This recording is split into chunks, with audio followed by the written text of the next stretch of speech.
this church was built in the late 90s. A lot of things were becoming dated. A lot of things needed attention and they needed upgrading.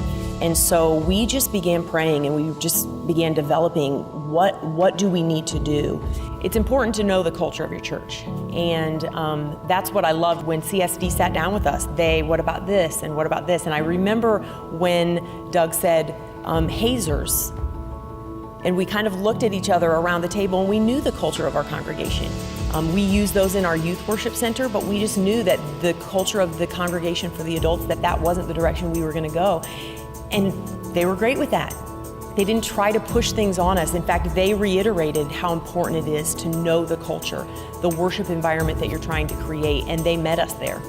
We were just really trying to figure out what we wanted to do with screens. We talked about having one screen in the center and then two farther out, but we just really felt like we wanted to do something like the panoramic and put the two screens together.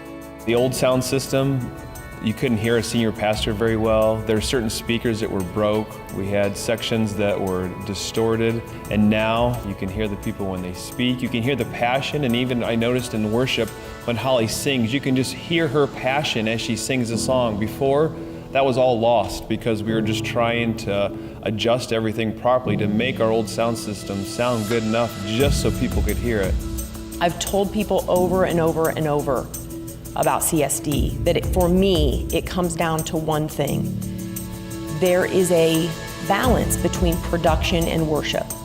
We have these little speakers that kind of sit up by our stage, and we normally on Christmas Eve have all of the kids come forward. And Dave, who helped with our install, was here. And I said, Dave, can I just ask your professional opinion? We're just really hesitating having all the kids come forward because we don't want to mess up these new speakers that we have. And Dave said, I hear you, but that is valuable to have those kids come forward.